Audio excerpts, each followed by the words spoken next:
Welcome to the BZA meeting tonight. A couple of things before we get started. Housekeeping. Please turn off your cell phones. You'll lose your turn to speak if your cell phone rings tonight. I'm just kidding. There's a copy of the agendas outside. Did everyone get a chance to get a copy of the agenda? If not, they're on the table just outside the doors there. You're welcome to. Marlene has set those up out on the table. Let's go through the evacuation procedure. Marlene.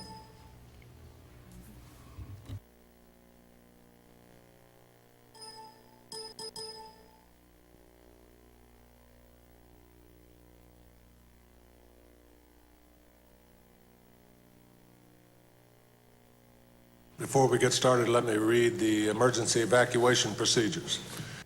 In the event of an emergency evacuation, an alarm will sound. Everyone should exit the building by way of the nearest stairwell in a safe and effective manner. If the nearest stairwell is blocked by smoke, use the other stairwell. Do not use the elevator. Once you've reached the main floor, follow the exit signs to exit the building and quickly proceed away from the building. Please be mindful of others evacuating and of emergency vehicles.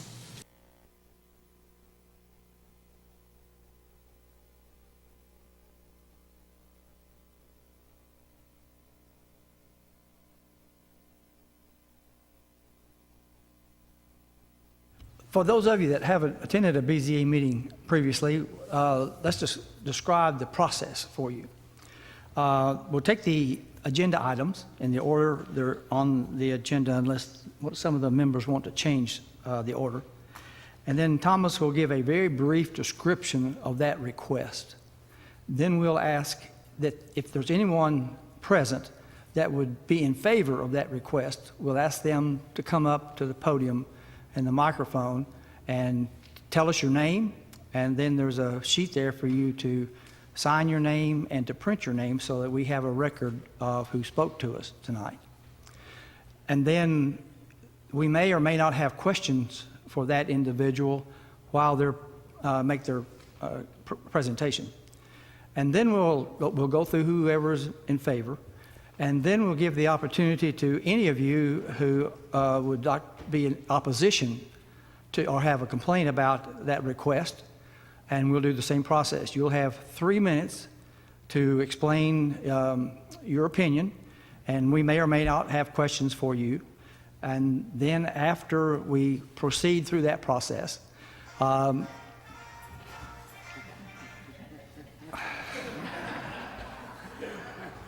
should we let him walk the steps as a penalty? That's $1. Let's go for 10. And then we may have back and forth discussion with any of you that have spoken, or we may have it just among ourselves or with Thomas. So that, and then we'll have a motion to either approve, disapprove, or approve with conditions. And that's the process we'll go through tonight. Okay. The first item on the agenda then is the approval for the minutes of our February meeting. Do any of the members have any corrections of the minutes that Marlene has provided for you in your packet? So I hear a motion to approve as written. So moved. Second. All in favor? Or you want a roll call? All in favor? Aye. Okay. Aye. It's approved unanimously. Okay, the first is a request for a planned unit development on County Farm Road. Thomas? Thank you, Mr. Chairman. So this application, a little bit of background, it has received final plat approval from the City of Maryville for an 86-lot subdivision off County Farm Road. This area falls into sort of that gray area between what's Maryville's responsibility and what's county's responsibility. It is in Maryville's planning region, which gives Maryville authority over the subdivision of property. So their subdivision regulations apply. Maryville's planning commission would approve the subdivision, and they have. But since it's not in the city limits, the county's zoning applies. Therefore, it's before this board. So that said, the request is for a planned unit development. It's in the suburbanizing district.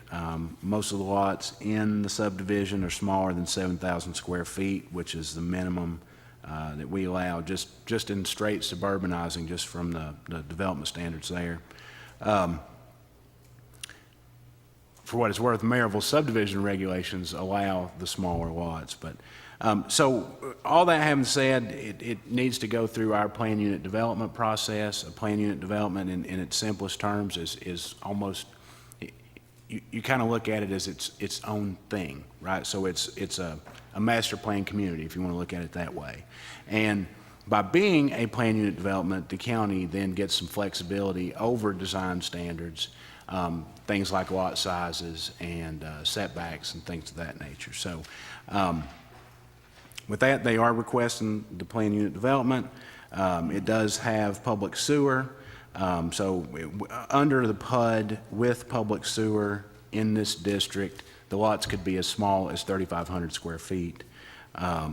Also, as part of this, the applicant is requesting 5-foot side yard setbacks, which also would be allowed under the PUD. There's a couple of sections of code in there for reference if you need them, and I believe the applicant's engineer is here to speak if you have questions for him. Anyone here in favor of this request? Okay, step forward, please.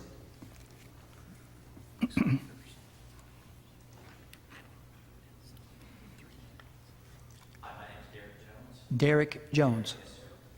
I'm with Sterling Engineering.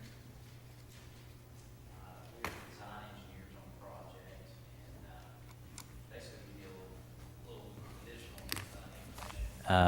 information. The subdivision is, like Thomas said, intended to be a planned unit development.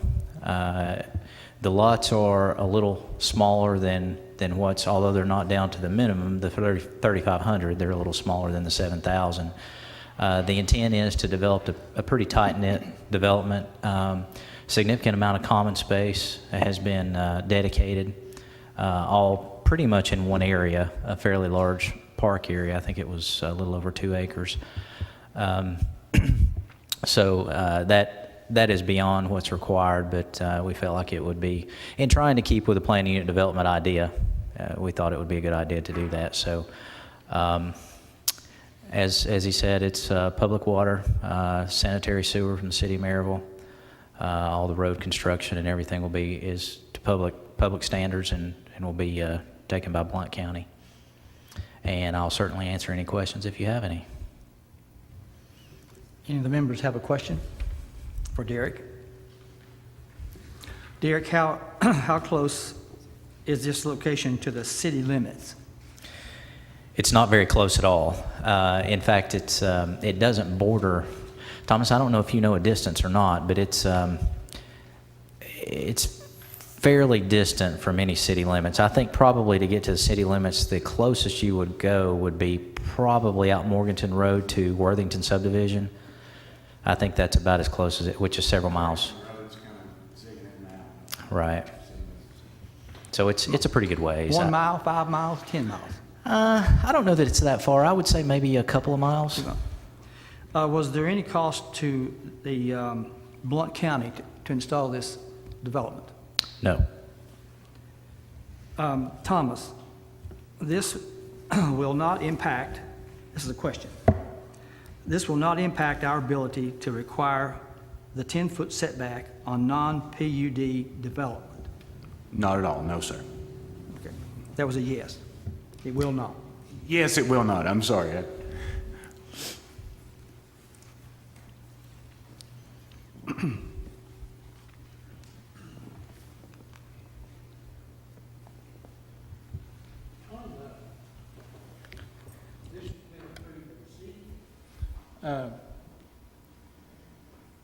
Fill us in a little bit how the city goes about doing their approvals versus the county, if we did one. Why we can accept the city's work they've already done on laying this out?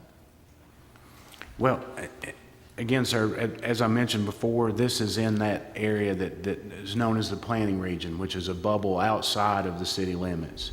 And they have the authority in that area to apply their subdivision regulations. They get precedent with their subdivision regulations.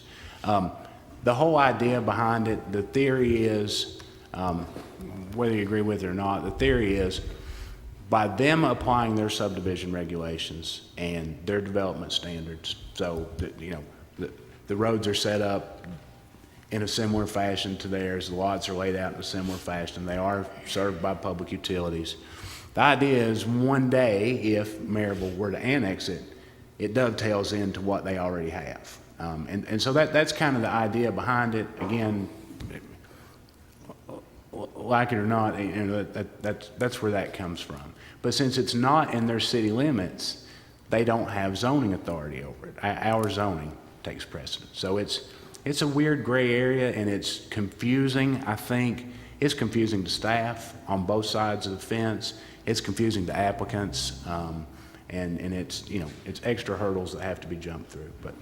But the city's subdivision regulations, are they more stringent than the counties or less stringent? They're similar in a lot of ways, and I think as time goes on, and we the county have been working on trying to find ways to make them kind of more similar. Same goes with Alcoa. We've been trying to make them a lot more alike, but in years past they were wildly different. I don't know if more stringent or less stringent is really the right terms, but there are differences in the standards. But their requirements would be acceptable to us? Yes. Which is right here? Okay. Yes. They are similar enough with you know, as far as that goes, to where they will fit together. Derek, will there be a POA or HOA, Yes. and will be dues? I assume there would be dues. There will be maintenance for the common areas, and there's also a detention facility that will have to be maintained as well. So dues will have to be in place to cover that, yes. So the county won't be required to go in and do that, whatever they want to do in there? No, sir. So what will their monthly dues be?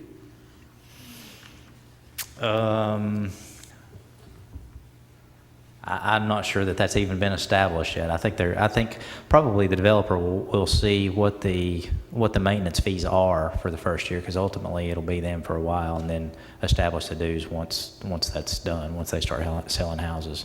I mean, until the houses are, until there's more than half of the houses occupied, then it will be the developer or the owner's responsibility, because they'll own the majority of the lots still.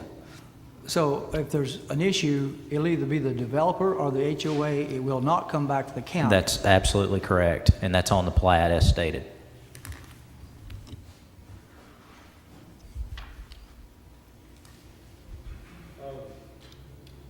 Is there a impact on the existing county roads as a result of this? And if there is, then is the burden for any infrastructure improvements? The developer had, before we started design, there was a traffic impact study completed and they checked several different times from what I remember. We didn't actually complete the study. It was an engineer out of Knoxville. So they came in and did counts during peak hours, I mean, with the proximity to William Blount High School and some of those things. They wanted to catch that school traffic just to see how the impacts were going to be. The traffic study came back and said the impacts were negligible. There was a little bit of work that had to be done at the entrances, and that was performed on site. So all of the recommendations within the traffic study were met. Okay. And that was on the part of the developer then? Yes, that's correct. That's it. I'm sorry. Yes, sir. Okay. Yes, sir.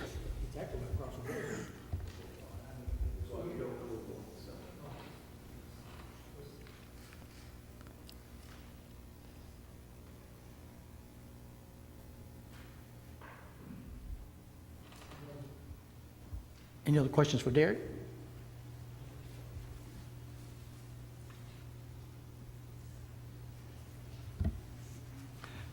Thank you. Is there anyone here opposed to this request? Come on forward, please.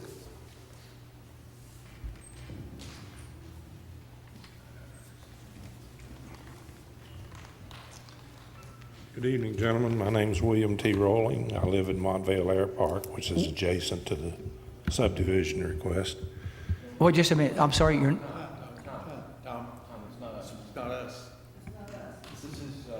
Okay. Oh, my apologies, gentlemen. I'm sorry. I got up the wrong place. Please excuse me.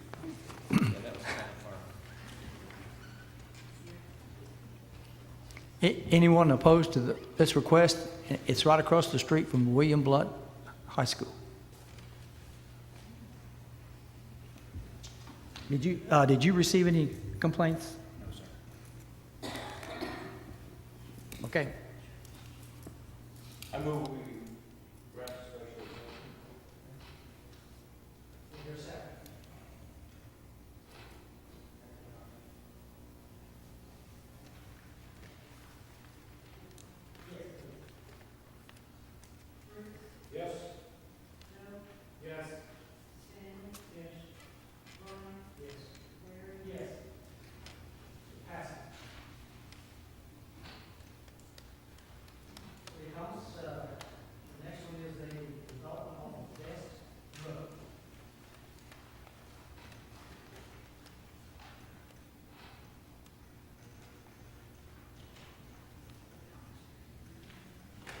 Thank you once again, Mr. Chairman. I'm having trouble with my mic, I'm sorry. So in a lot of ways, this is a similar request. It is for a planned unit development. This one has also been through similar because it again falls into the gray area we spoke about before. It's subject to Maryville's subdivision regulations, subject to our zoning. So with that in mind, there has been preliminary plat approval by the city of Maryville from their planning commission for this. Ultimately, it would be phased out over, I think, 15 years for a total of 436 lots, and this is off of Best Road. It's close to the air park, and we'll hear about that in a bit, and it's adjacent to Dominion Downs. So that said, the majority of the project is like the other one in the suburbanizing district. 4 of the tracts of land are in the R1 district. There's a little bit different standards between the densities in those 2 districts. So should the board decide to approve this, staff's recommending a condition of approval that we can talk about in a bit. Basically, that would require a successful rezoning on those tracts before any development could happen on those tracts. And again, I'm sure we'll talk about that some more in a bit. But all that said, very similar to the other one, this is a planned unit development request.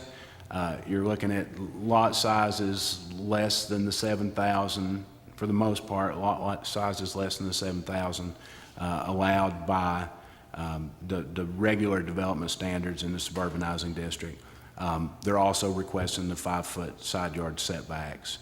I believe we have a team from the developer here to speak on this one as well. Thank you. Anyone here in favor of this request?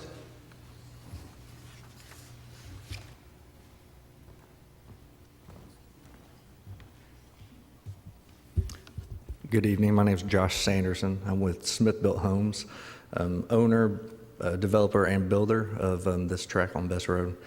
In front of you is a master plan community that we have been in front of City of Maryville planning, like Thomas was saying. We've already gone through city planning not only once but twice.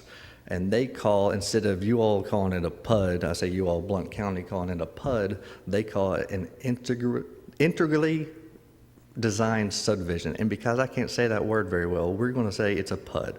So we have designed this subdivision, again, master planned, to incorporate everything of a master plan community, meaning every lot, every road, every amenity, the sidewalks, everything is purposely planned as in totality, so we can have a master plan community in a whole. We've done that twice, and we're in front of you now because, yes, we're in that kind of gray area, like Thomas said, that we need the zoning. And the zoning tonight is going to dictate whether we build bigger houses or smaller houses. Your decision tonight, I guess, would not, or is not going to impact whether we tie into Dominion Downs, whether we have more entrances or we have more houses. Our layout doesn't change. All it does is affect the setbacks, and instead of building a $200,000 house, we'll be building a $130,000 house. I think you're going to hear some opposition tonight about tying into Dominion Downs. We don't care. We're city engineers, a lot of smarter people, smarter than me. We have an engineer on staff. Blount County has an incredible engineer, and City of Maryville has an engineer. That's their call. Life safety says that that needs to be tied in, that we're following their rules.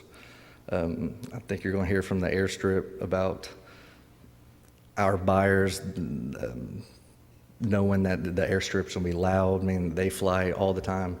We're going to let our buyers, we're confident enough in our product that home buyers in this price point are going to come and purchase that $200,000, $225,000, $185,000 house and not care about the airstrip or the traffic or anything. We are going to connect the community, the common area with sidewalks, which is a developer voluntary thing. And what we're trying to do is to keep kids off the street. Kids are meant to play in parks, on sidewalks, and stay out of the streets. They're not meant to play in the streets. So we're volunteering to do those sidewalks to connect the entire. That's something Blount County doesn't require. And that's, again, and nowadays meeting the ADA and everything, the width, the slope, they get expensive. And that's not here nor there. I'm just saying that is something the developer is volunteering to do. But again, I'll allot the rest of my time for any questions.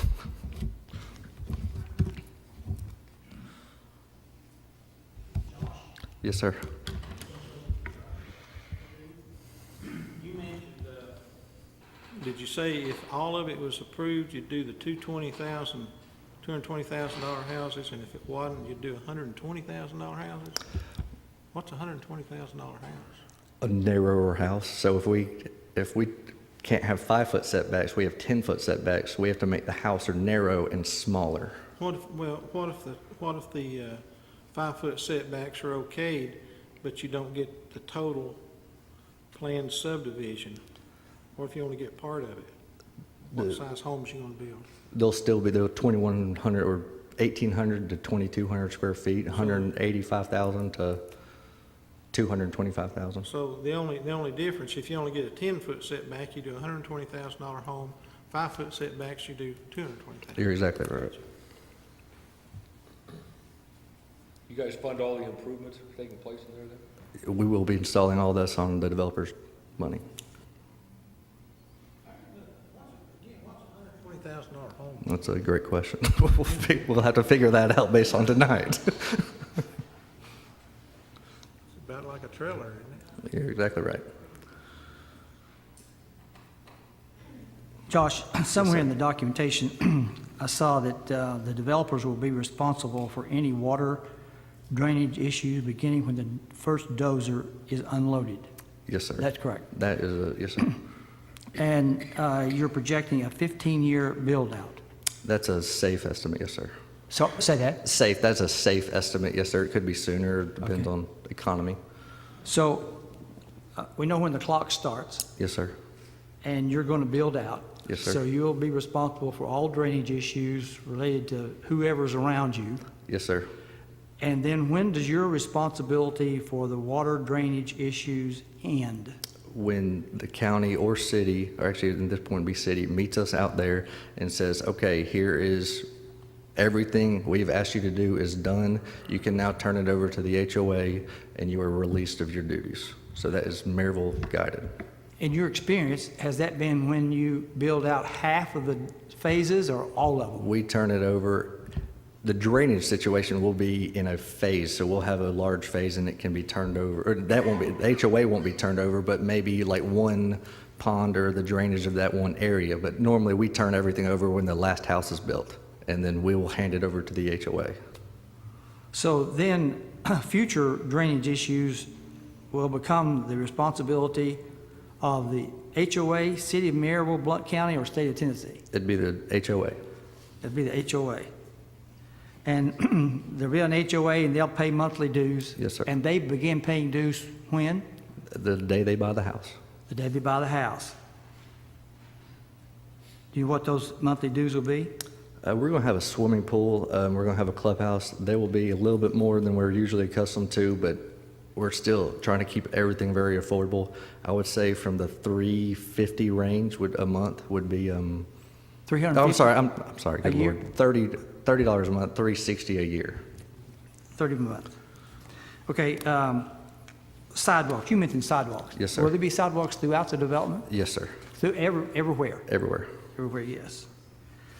Thomas, confirming, this request in no way restricts the implementation of our county regulations of a 10-foot setback in non-PUD developments. That is correct, sir. Are all of these single-family dwellings? Yes, sir. So there's no duplexes or triplexes? No, sir. The maps we've been given show two accesses, which you can drive out there and see. Yes, So there's houses along Best Road, and there's two concrete driveways that go back between houses, and it's gravel from then on. And then there's another one that evidently is, according to you're saying, the city required you to go through Dominion. Yes, sir. Do you know why they required you to go in Keeneland and turn left on Dominion rather than going straight down Keeneland? Why would they go in there and make two 90-degree turns rather than just go straight? I believe Dominion Downs, we have a separate cul-de-sac. What you're seeing is just the existing map. I don't think you're actually seeing the actual concept of what we have. Dominion Downs will flow straight and connect all the way to almost both entrances will connect. Well, if you turn left on Dominion, you go back there where those trailers are. Correct. But if you don't turn left on Dominion, you can go straight back there and run into your property. To Keeneland is a cul-de-sac.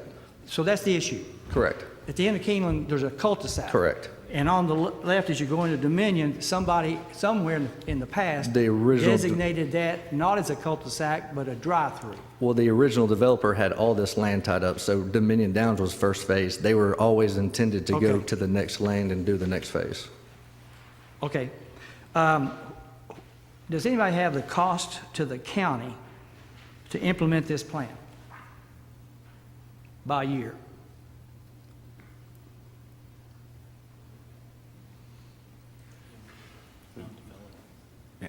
Sir, I'm going to defer to the county engineer, Chico Messer. Your name? So my name's Chico Messer. Okay.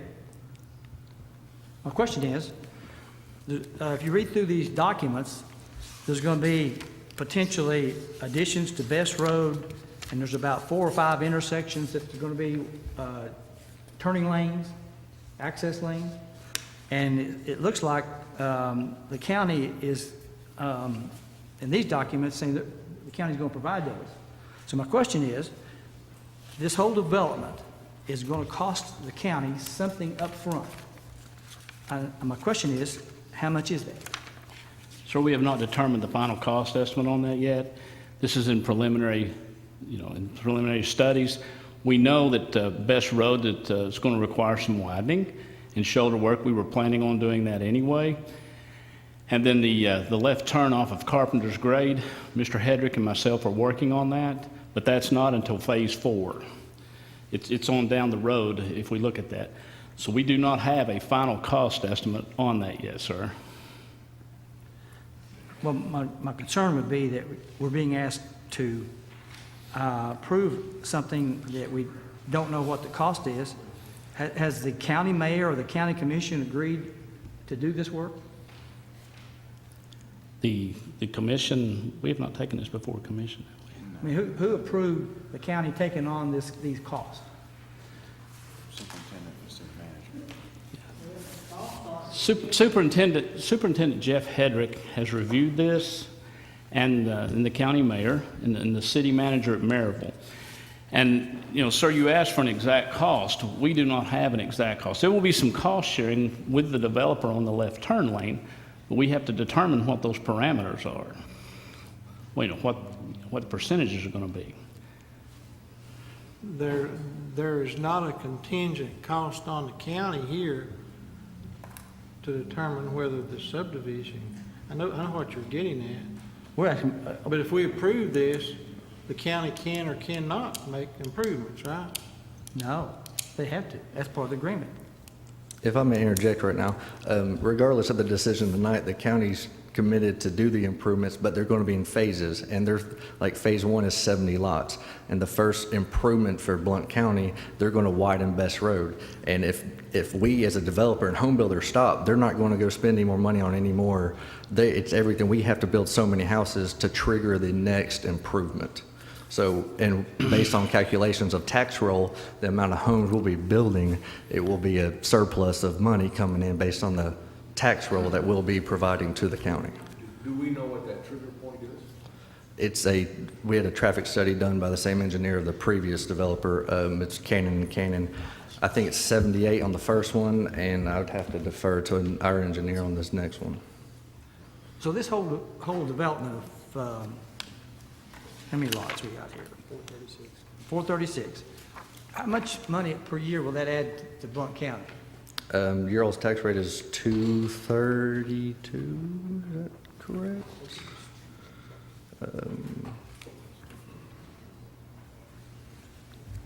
Ballpark.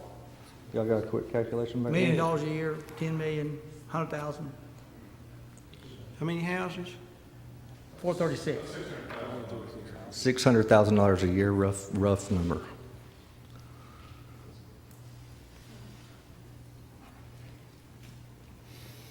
So then we start on this plan and we get halfway through it and the city of Maryville decides they want it.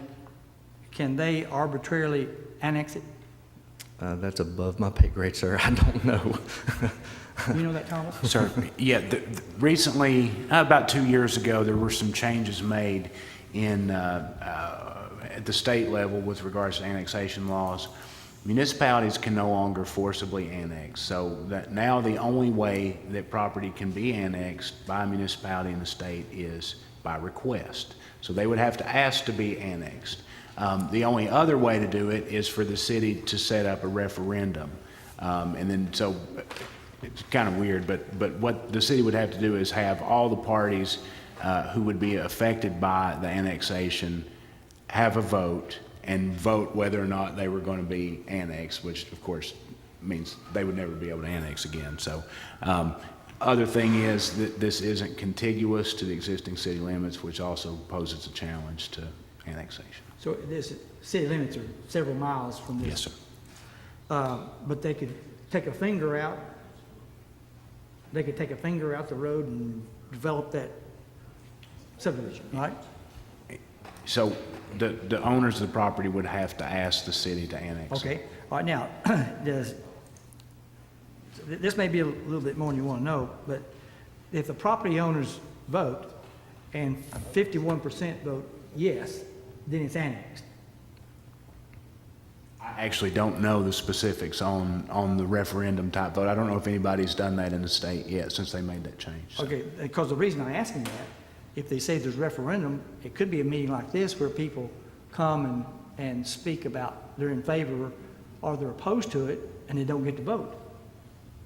And it's annexed anyway. So I'm trying to understand, the folks, when they get in there, they may want in the city. Well, and they may, So they go to school. which is fair. And so there have been a lot of changes again, at the state level with regards to annexation over the last couple of years. They are continuing to change. They're in session right now talking about changes to annexation. So little by little at the state level, they're stripping back annexation basically to I don't want to say to punish the cities that sort of took advantage of it, but at the state level anyway, the push is to reel them back. And I don't know how else to say this, but we don't want to be in the city, and the city don't want us. So we won't be requesting that. Nor, I think if we even requested it, they would even approve it. So I think that's completely off the table. So you're saying the chances of that's small? Never say never, but zero, just nothing. Okay. Oh, that's, Yeah. based on your experience? Yeah, You think the chances they of don't, never will come? they don't want us. They don't want our kids in their schools. They don't want us. Point blank. Okay.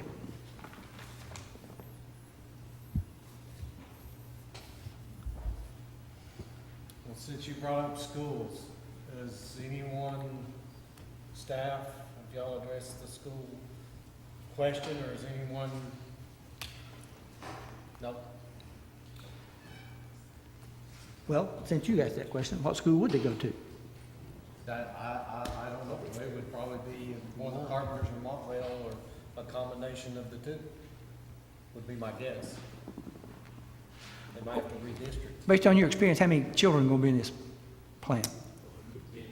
Maybe 2 per household, thinking 800 kids. Oh, yeah, over 15 years. That's not happening. right. Yeah, yeah, But yeah.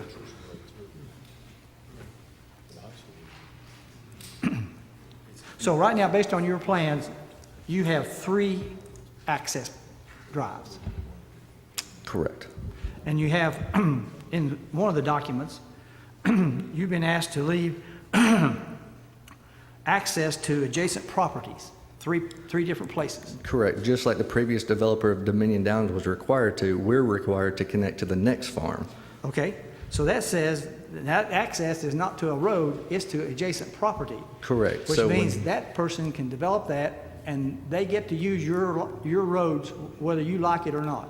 That's city planning for you. Yes, sir. But, no, but that's That's the truth. the truth. Yes. Those other 3 accesses are to adjacent properties, not to adjacent roads. So when we get through this, we're going to have 3 road accesses. The You're 2 gonna have- that are there now are concrete, and the one through Dominion.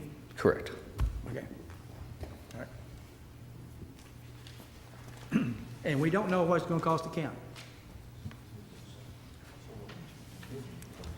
So we haven't developed a full cost estimate.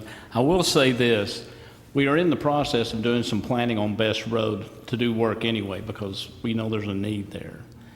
But I do not have a finite number to give you, a final number, sir. And you're choosing not to give us a range. That's correct, sir. Good move. I'm not gonna I got it. give you something that's I got it. unachievable. Any other question for Josh? No? Anyone else here in favor of this proposal that would like to speak? In favor of? Okay, Josh, thank you. Thank you all. Anyone here in opposition to this request? Okay. Come forward and give us your name.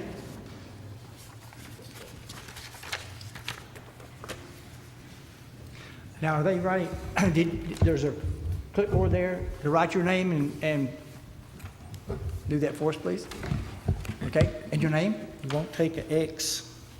So you won't take an X. No? Not if you want to talk.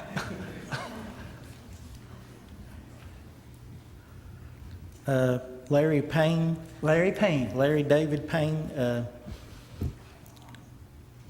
I'm vice president of Montvale Air Park Incorporated, and we actually have our president tonight. I got a first question. Can I ask Chico a question? Mr. Chico that worked at the Air Guard base? Yes. Nice to see you, Chico. Yes, sir. We both had a little water over the dam. Yeah, we got a little bit bigger, our clothes shrunk one or two Yeah. that happened. Yes, sir. Chico's of the highest quality. My concern as a Montvale resident, one, water. Supposedly people's looking at this and it's being taken care of, but I see no catch basins. I see no provisions in any of the drawings. As a Montvale Air Park member, we work on airplanes. Most of us are licensed mechanics or we help our neighbors. So every now and then you got to push that thing out and run it up. We make noise. And with the density of goings in, the houses going in, that's a concern to us. And the other thing that concerns us is we understand there's been a waiver on the size of the houses being put in, that they're putting them on smaller lots than normal even. Is that the case? Sir, if I may. So in the suburbanizing district, on public sewer, we normally just run-of-the-mill is a 7,000 square foot lot. Through the plan unit development process, the master plan, the zoning regulations allow for that to be halved.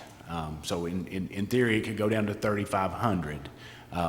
They're not going that far. They're going to be somewhere in the 6,000 square foot. Well, as a pilot, when I fly over this valley, the densest population we got's right there in the Ralston View area off our runway. And as I fly over that, I think, why? Why are we building that many houses that close? It don't serve the community. It don't serve the long-term interests of our kids and our children. I've got concerns if one catches on fire. I don't know if any of you's been around a house fire, but when we used to put them on half-acre lots, if one caught on fire, you usually burn the next-door neighbor down, or at least singe him real good.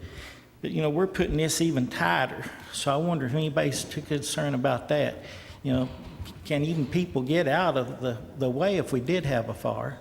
And I understand it's going to be mostly wood construction, but that's a concern. My family goes back to 1774 in this area when it used to be Cherokee County. So this is my home and long-term home. I've lived in Blount County for 44 years since I got back out of the Air Force. I love the area, but I want to see the best for it. My concern with what I'm seeing here, too many houses in too small an area, too much density, too much impact on the community. And when you got 350 voters against 17 at the airport don't like us, I think I know how it might go. But that's the concern of the airport, and I appreciate your time.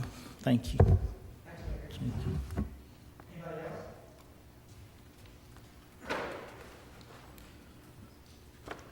My name is Russell Summers. With no houses on there right now, we've got flooding problem. I've got pictures that I made today that shows water up in one of the hangars, the ponds at the end where all this water is going to have to go to is running over its banks. I've got pictures of it here. I've got a map showing that is the low spot for that area. If they try to put a pond on theirs for retention, there's already one there now. It's got a big V shape in it. The more water it goes into it, the faster it comes out on us, which does more flooding. If they put one in there, they're going to have to put it uphill. And I don't see water running uphill before. So I don't know how they're planning on doing that to keep it from flooding us. I understand it's going to be hard for you all to tell them they can't put a subdivision in there, and we think they should be able to use their property, but I think this increasing the density on it is not a good idea at all, because I don't see how they're going to handle the water that's there now. Now, I talked to him last week. He assured me that they were going to take care of it. Does he assure enough to sign a paper for you all that if we have to have a lawyer and can't work it out with them, that they'll pay for our lawyer? The developers. If he believes him in his work that much, then I'm not going to say a whole lot more about it. But if he don't, I think y'all need to look at it again, because I have not seen anywhere on any map that shows where the water's going to go to right now. And I don't know how you all plan on doing this, but normally you have to get all this stuff in line before you ever approve a subdivision or anything. It's been my understanding from all the people that I've talked to. So if you want to see the pictures, I've got them.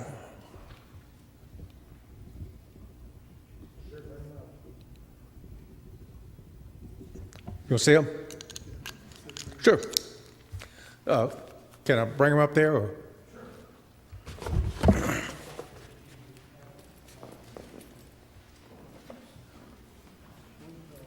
This will show you where the ponds are in relation to the airstrip.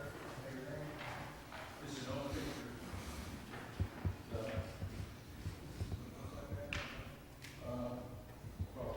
This is where they're going to set.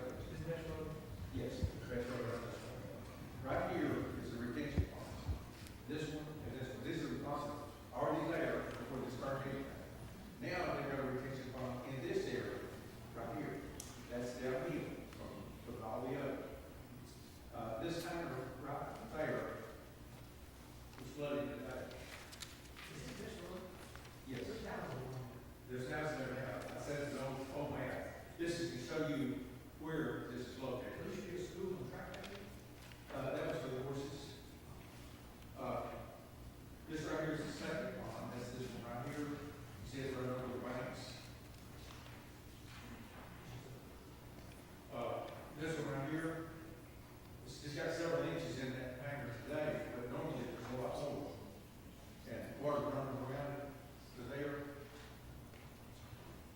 This is the first revision right here, run over his pants.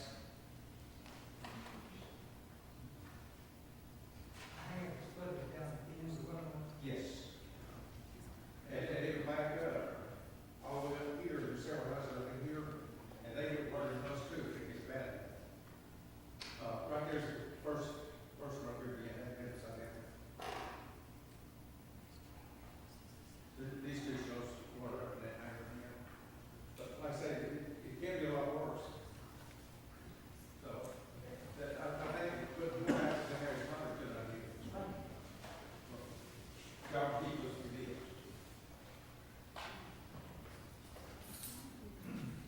Russell, that finished? That, are you finished? Oh. Are you finished with your statement? Are you finished? Yes. Okay, thank you. Okay. Anyone else? Okay.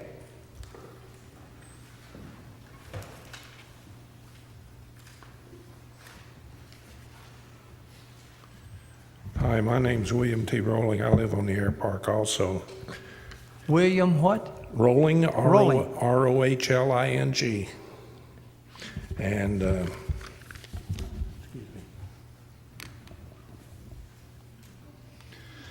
my question relates also to the drainage there at the end of the runway.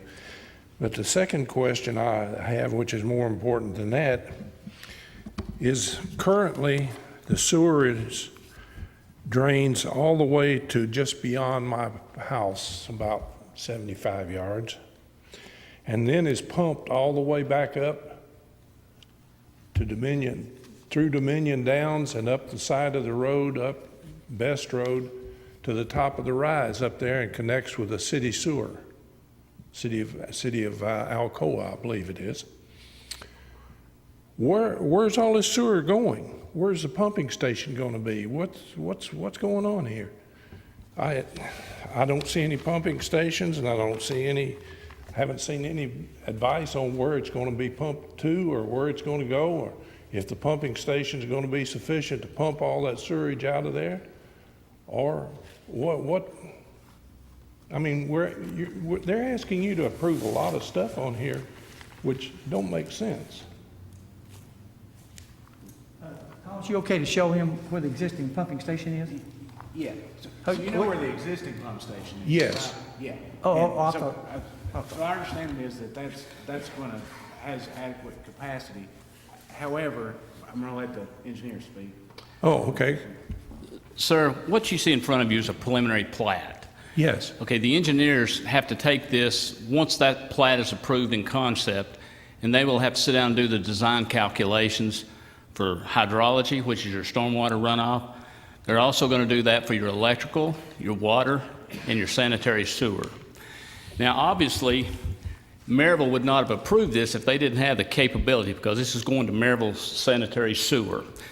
To answer some of these questions you have, though, sir, is way too preliminary because, again, they're not going to exhaust the funds to go to 100% design, which can be very spendy, and then it get turned down or not approved. So what they do is they get the concept approved, and once that's approved and everything's done there by the body and get the zoning corrected, then they'll go into a design submittal and take care of the final design calculations.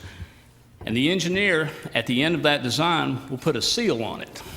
And that engineer is liable for that. This will also be monitored probably pretty closely between Maryville and TDEC, the Department of Environment and Conservation, because they can't discharge stormwater, as an example, any greater pre and post development. And what that means is they will have the calculations what it is currently, and then they'll have detention structures or retention structures that will allow them to hold that and discharge it to control the rate. Okay? Okay. And so if I may, just one other thing as far as procedure. So Maryville has given preliminary plat approval to this. They won't actually give a final plat, so they won't create the lots until all that stuff is to their satisfaction. So they won't have lots to sell or build on until all of those engineering steps have been taken care of to Maryville's satisfaction. Okay, now, I've been there 22 years, so I saw the development established on the initial subdivision of this place, where they were going to start Dominion Downs and build all the way through. And I don't understand here at the end of the runway, here at the end of the drainage that's coming out of there, there's nothing to show where the drainage is going. All there are is lots there and houses.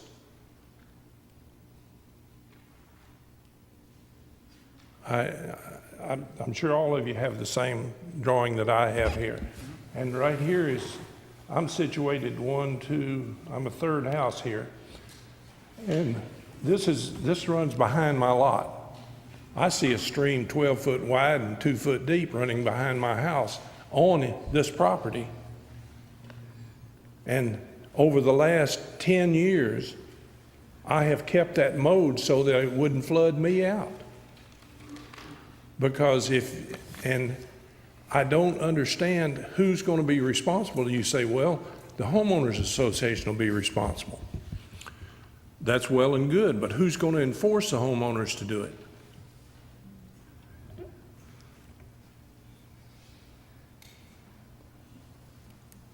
The HOA would be by the codes. I'm sorry? Codes. So the codes department? So if we have, if we have complaints, which we may well end up with complaints, then I think it's going to be between Maryville and the county.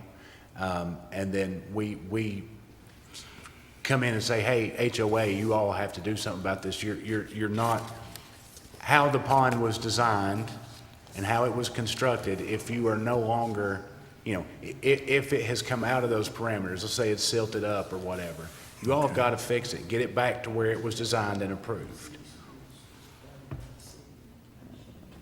Okay. So next question regarding the electrical supply. Over the past few years, we've had them build power lines from Maryville out towards us and stop right there at the end of our runway so we can still have access into our runway across the Best Farm up there. Who's going to be supplying the electrical, and how is it going to be supplied to this condo, this outfit? Is that Alcoa? I'm not for sure if that's Alcoa or Maryville. I'll be honest with you. It's But Alcoa. if I it can is tell you it's Alcoa, okay, if it is Alcoa, again, the design engineer will work with the engineers at Alcoa. And, in terms of getting the primary service to the transformers, and then the secondary will come off and be the responsibility of the contractors or whoever's building it and developing it, coming off the transformers to that. If you're asking if it's going to be overhead or underground, that's going to be between the design engineer, the developer, and the city of Alcoa. Well, that's one of the important things, because in order to continue to have access to the airport, we can't have power lines built across the end of the runway. But again, sir, I will reiterate what I said. They have submitted a preliminary proposal. This will have to be vetted or worked through Maryville's planning district there. And I'm confident they should take that into consideration. Who would have a drawing showing what they were going to be doing there in that regard? Would Alcoa have it or Maryville have it? Sir, no one has developed, that's what I'm trying to say. We have not developed that yet. The developer, that has not been completed. The developer, and I'm confident I can't speak for the developer, but surely he's not going to exhaust engineering time and money and effort to do those drawings until he gets approval of the plat. That's the first phase. That's what I think we're trying to get to. And once that's done, then they will go into probably a concept where they will take and further refine this, and then when they go to final design, then it has to meet the standards that Alcoa and Maryville. Will there be public hearings on that so these folks can go? So on for the final plat with Maryville, absolutely. It'll be at their planning commission. It'll be announced just like other planning commission meetings and Exactly. and then go have their input. It's a very similar process to what we do in the county. They come before the planning commission, get preliminary plat approval, then start working through the design part of it, and then they start, once everybody's in good shape there, start pre-construction, have the meetings, everybody's on site, engineers and everything, you get it taken care of. But I can tell you that in the county, we require underground when and if at all possible. Sometimes there's some technical limitations from the utilities, but. Yes, I have one other statement, if I might. My You're on question somebody is- else's 3 minutes. Do what, please? You're on somebody else's 3 minutes. Okay, I'm sorry. Thank you very much, gentlemen. Anybody else? Sure. Hi there. My name is Peter McKevitz, Spell your last name. McKevitz. Okay, Peter, thank you. Okay, Mr. Sanderson, or Josh Sanderson here of Smith Builders, told us that they're looking to have that 5-foot setback, right? That's the variance they're asking for. And he said that they were going to build, with that 5-foot setback, the 1,800 to 2,200 square foot house from $185,000 to $230,000. And if he had to stick with the 10-foot setback, we'd all be punished with $130,000 square foot houses, or $130,000 houses. It doesn't seem right to me. And I want to, have you all been down Montvale, not Montvale, but what the heck is the name of that road? Montvale Station, thank you. And over by the park, there's about a half a dozen houses, 2,200, 2,500 square foot, fairly large houses. And then in between them are these little cracker boxes, 1,200 square foot houses, tiny, crammed together. Apparently, it's my understanding that the builder that came through was going to develop it and put the 2,200, 2,500 square foot houses there, went bankrupt. It sold, and somebody else bought it, and they got a variance to put these little tiny houses in it. I'm scared about that. If you guys grant him that 5-foot setback, and I'm thinking now, if there's nothing we can do to stop it or to prevent you from allowing him to have a 5-foot setback, then I'd like to see wording in their deed or whatever to prevent them from putting in the $130,000 house. In other words, to put a square foot minimum on those houses that they want to utilize with this 5-foot setback. So 2,200 square feet, maybe 1,800 square foot minimum, and you can't change that. You grant them the 5-foot setback, let's not put these little tiny houses in anyway. 15 years, he said, it's going to take to implement this plan. 15 years, a lot can happen in 15 years.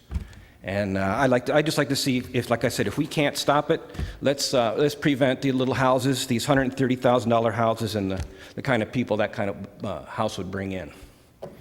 So that's my point. So I'd like to see wording in his deed or agreement or whatever it is that you do with that setback. Anyone else? Sure.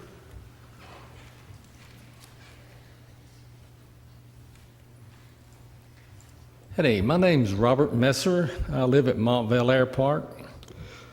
You know, we were told about the same thing on the water when they built Dominion Downs. All our water problems were solved. Guess what? They're not solved. In fact, it got worse after they built Dominion Downs because all that pavement went on, all the water run off the roof, goes down to this whole area that's low right there where they're talking about building. Heck, that whole area is a retention pond. I mean, if you go down there and look at it right now, most of it's underwater. Where are you going to put the water? Unless the city's going to put a pumping station in and pump it to the river or something. Because there's no more area the whole area is a retention area. You can't build one little retention area and build all those buildings and pave all that pavement. I don't see how it's going to work. I think before the commission should approve it, I think there should be some type of preliminary engineering, at least see if it's feasible, but I don't think it's even feasible. Thank you, Robert. Is the drainage problem worse today than it was before Dominion was installed? They're worse today than they were, yes. Thank you.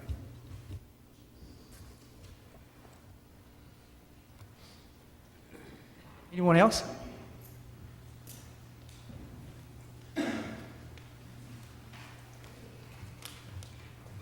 Hello, my name is Pam Summers. I live on Montville Air Park Road, and I've lived there since 1985. I'm also the Secretary-Treasurer of Montville Air Park. Because of the increase of traffic, the need for more schools, safety concerns, water runoff, and now you're being asked to grant an exception to increase the number of homes over a standard subdivision. Maybe you can't tell them not to put in a subdivision, but this exception is on you, and you are representing us. There's a lot of us here. You're representing each person who's here. So that's my comment. And as someone else said, if we have to go to court, that's additional cost on us. But you are our representation. And we'd like for you to hear all of our complaints and take them to heart. Thank you. Thank you, Pam. Anyone else? Ma'am?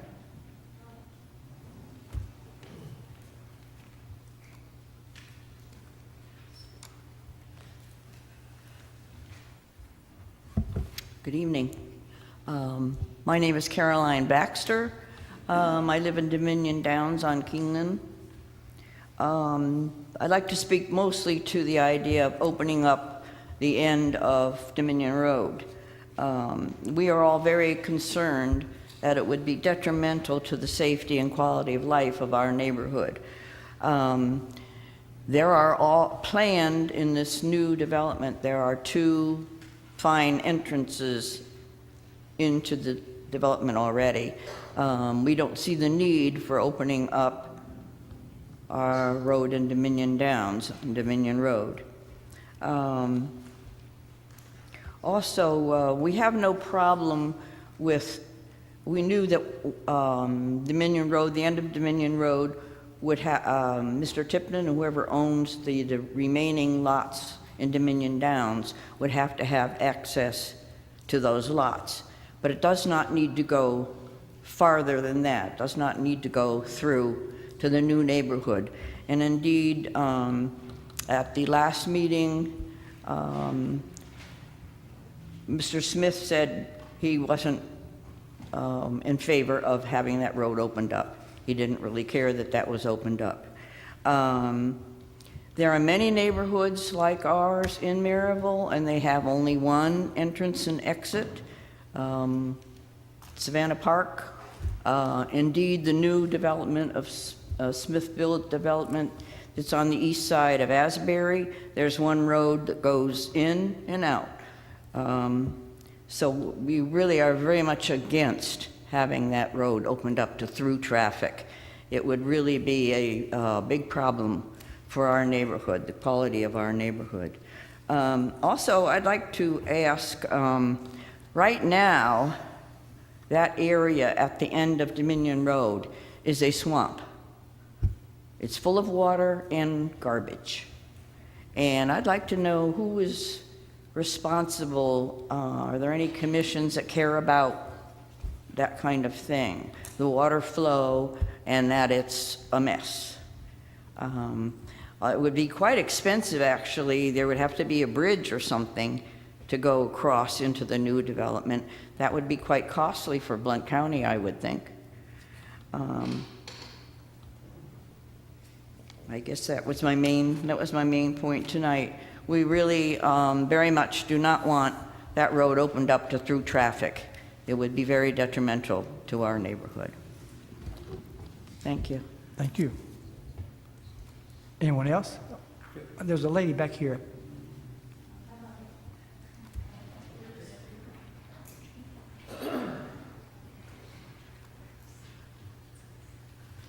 Hi, my name is Kathleen Skinner. I do not live in the area. I live on Martin Mill Pike in Rockford, but I have some experience for the last 14 years paying attention to land use issues in Blount County. And I'd like to speak to the aspect of cost of community services, which is looking at how many dollars of local government services are required for each dollar of taxes that are brought in. And study after study has shown that residential development is pretty much guaranteed to be a drain on government budgets. And you talk about the property taxes that would be brought in from such a development. It's the schools, it's paying for school expansions, teachers, buses. That is the major expense when it comes to community services supporting residential areas. So hands down, a development like this would be a burden on the taxpayers of Blount County. There's cost of sheriff services to the area, there's road maintenance, traffic and safety issues. So that's my main point here. It costs more to service residences than residences pay in property taxes. Also, I'm reading section 9.1I1 under the suburbanizing district description of our zoning regulations, and it says, high-density multifamily developments shall be located with direct frontage and have primary access onto highways 321, 411 South, or William Blount Drive within the urban growth boundary of Maryville or Alcoa. So I don't know how it is we're having these proposals for large residential developments out in the county. That's a definition of sprawl. And so what I've learned in my experience with land use issues is that while the urban growth boundaries were established in 2000, cities of Maryville, Alcoa, Rockford, Louisville, Friendsville all established the urban growth boundaries, but they pretty well, that was back in 2000 when we developed zoning regulations here.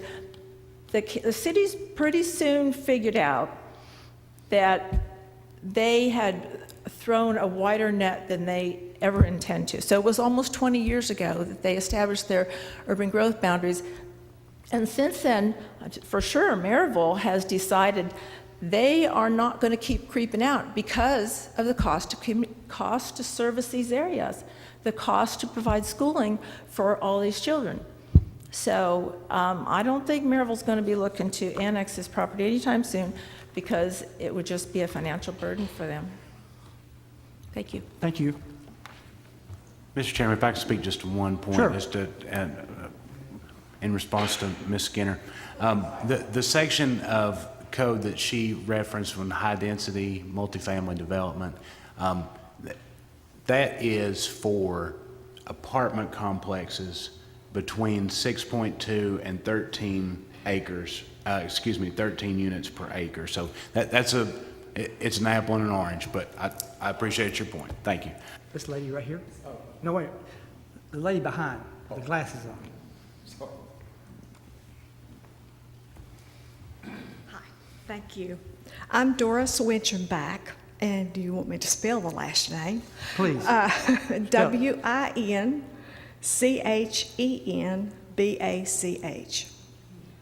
I never got it. Oh, yeah, right. Thank you for letting me come here. I live on Dominion Drive, which is the road that they're wanting to make as an access road. I know we can't stop a development in Blount County. We want to see our county grow. That makes us special. But we are concerned with the road connecting to it. One is safety. We have 34 condos on that small road. 30 of them are single people. Only 4 have double occupancy. We range from 97 years of age down. That makes a big difference. Our driveways are very narrow. We cannot turn around and face going out our driveway. We have to back out. With that many more cars, that's going to be a lot of a problem. The members of our community know the importance of watching out for each other while driving on our streets.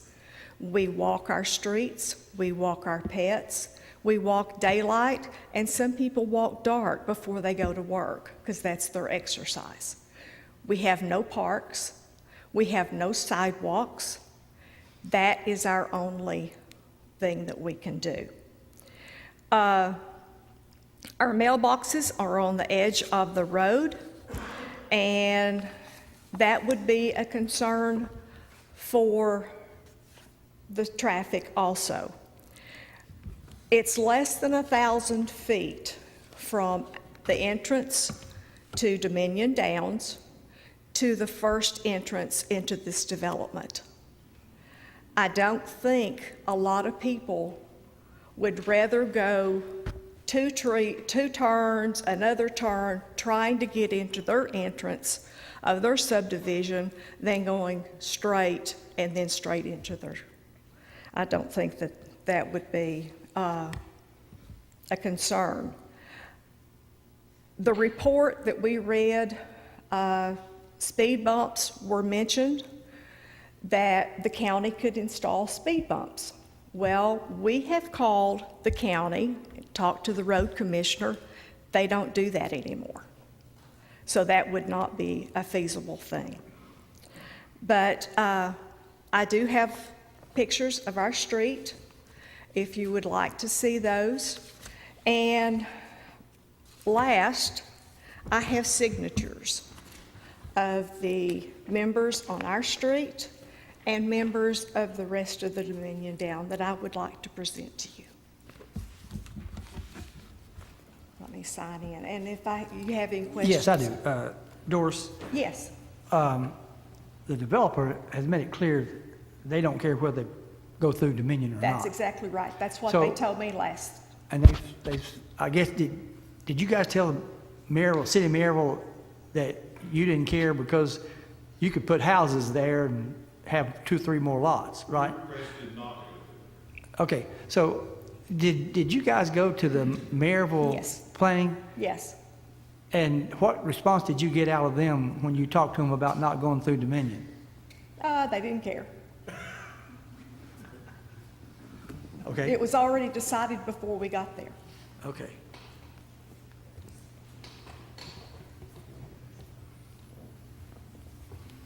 Anybody else have a question for Doris?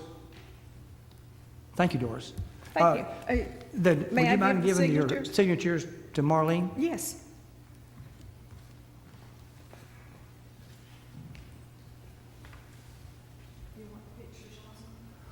I've seen the place. You guys want pictures? Have you been out there? We've been out there. Thank you, Doris. You're welcome. Thank you. Young lady, wait a minute. She's already talked one time. Could I ask a question? You have to come up here. Wait a minute. Before she speaks for the second time, is there anybody else that wants to speak for the first time? Just a quick question. What board or commission would have the final say on whether or not to open up that road, our Dominion Road? That's something we don't know. Who would actually have that final say? Would it be the Blount County Planning Commission? Yes, ma'am. It would be the Maryville Planning Commission. It would be Maryville. And since it's a county road, the county highway superintendent. I'm sorry, I didn't hear the last. So Maryville's Planning Commission, they want it as part of their cross-connectivity, okay? So Maryville's Planning Commission is going to require it and have required it. It was required on the Dominion Downs side, that's why it's stubbed out there. And then this one has to stub out to their other properties. That's all part of Maryville's planning process. Why do they want that connected? There are so many neighborhoods like ours that are not connected. I don't. It was probably a change in their subdivision regulations over time. It's generally in planning, it's considered sort of a best practice to have multiple points of access. And people always want to take the shortest path. So all those folks aren't necessarily going to drive through your neighborhood, but it's vitally important if, say, the road was blocked or there was a fire or something like that, it gives another way out. And that's just, I mean, that's just general planning practice, but ultimately, Maryville has obviously written this into their subdivision regulations to require it. And then on... This is just something very recent? Because I still question... I don't know. I don't know the... Because the answer to their her question requirements. is, she needs to go back to the Maryville Planning Commission. And we already spoke with them, Oh, well, right? This will have to go back to them for final plat. Okay. So when they record the lots, Maryville's Planning Commission will hear it again and Okay. give final plat approval. We understand it would be a while yet before that part, phase 2, would be built. But that's your contact for that issue, for that particular issue. Say again? That is your contact for that particular issue. Okay, would be Maryville Planning. Yes. Thank you. Yeah, you're welcome. Now, somebody, there was a lady back there raised her hand that hasn't spoken yet.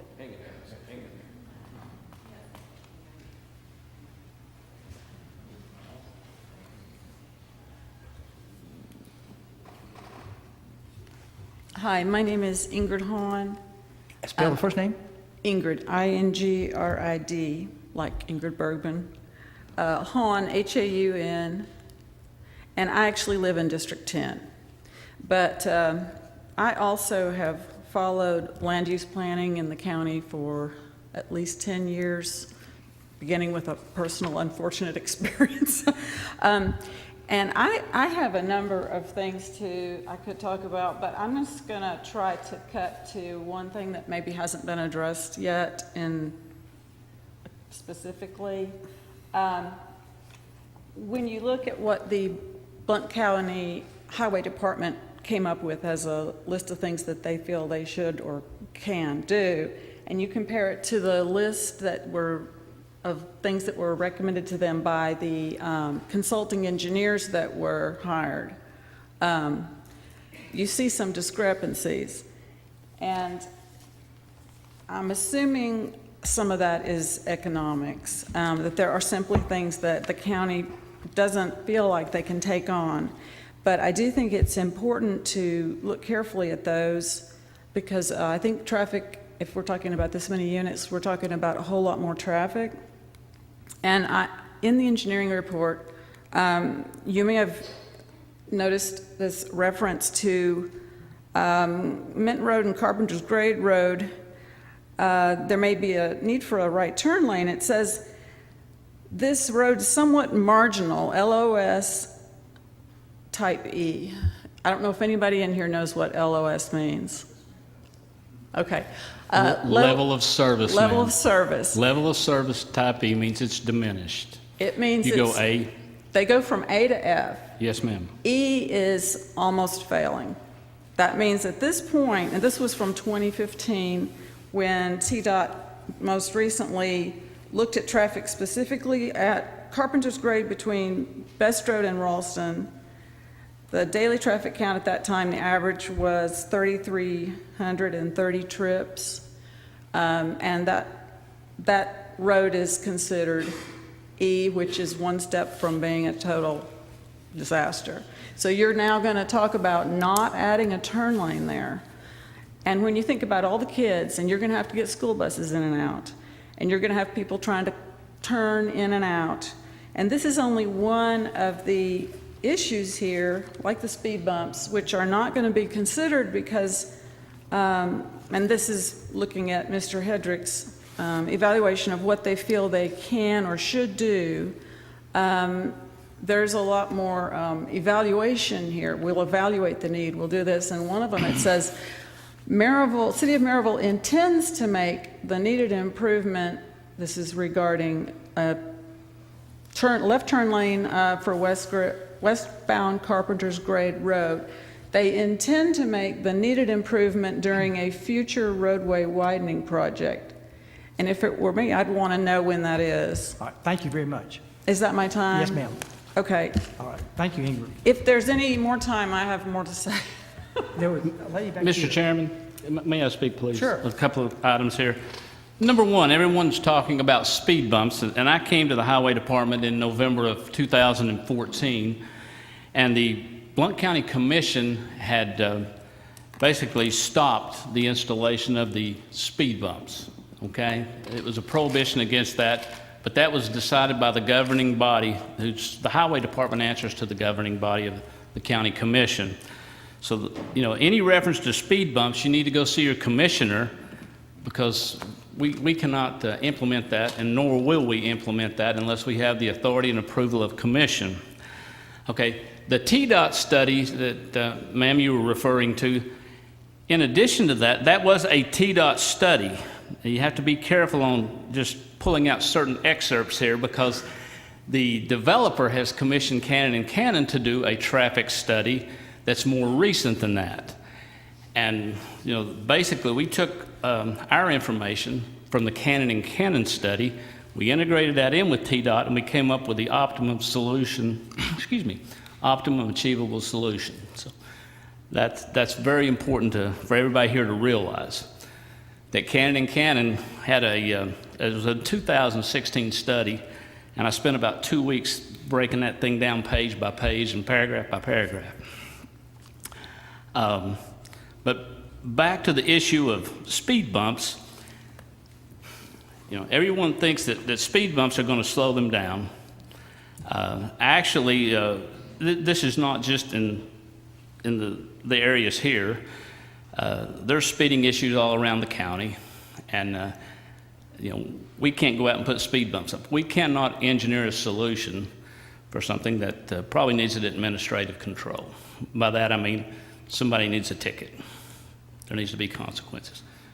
I'll leave it at that, Mr. Chairman. Yeah, thank you. There's a lady in a white vest. Yes.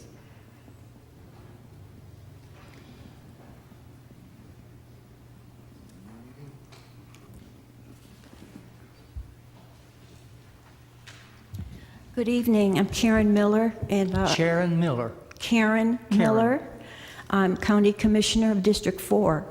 And these residents here, the majority of these people have contacted me several times in regards to the concern of this development going in. I did attend the City Council meeting, Planning Commission meeting, that Monday they had, that Monday evening, and these citizens spoke out against their concerns of this development going forward, and especially the residents on Dominion Road. And I hope you take in consideration all the concerns that have been mentioned here tonight. Our county cannot afford the excess traffic that's going to be created on these roads. Our schools are suffering as it is right now. We don't have the funds to maintain our schools the way they should be done properly without increasing more students. And the beauty of our county, too, should be taken in consideration. This is a beautiful county, and it needs to stay that way. I know we need to develop, but development needs to be done responsibly, not carelessly. And I just appreciate this board taking the time to listen to the citizens and taking their questions. And I hope you take everything into consideration, the concerns these folks have, and before you make a decision, and that you'll decide in their favor. And thank you for your time. Thank you, Karen. Anyone else want to speak for the first time? The gentleman in the back.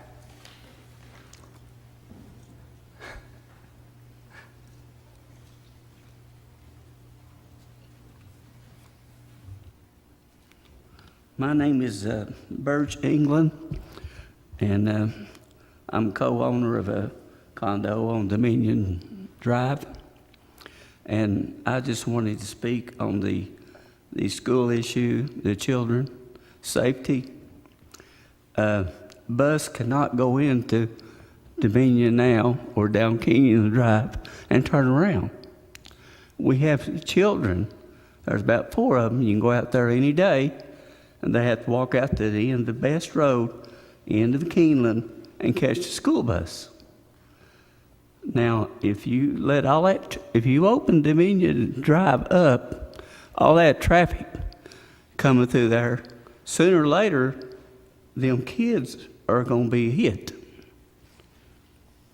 Because there's no way to turn a bus around. And speaking of schools, I teach at Carpenters a lot. And Carpenters, I don't know about Montvale. I heard one of y'all mention Montvale, but Carpenter's busting at the seams now. So is most of all our other county schools, as we know. And I just don't think you should open Dominion Drive for all the safety reasons of the schools. Thank you.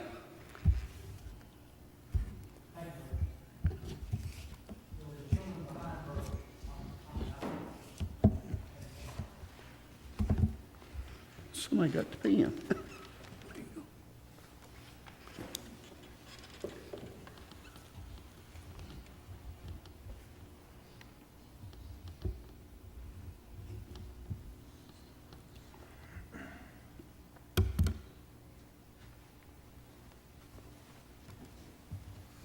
I'm Brian Robbins, Commissioner, District 4, Seat C. I want to start off by saying I don't oppose this development. Basically, my only concern is the safety concerns that have come before me from a lot of these people that have spoken here tonight.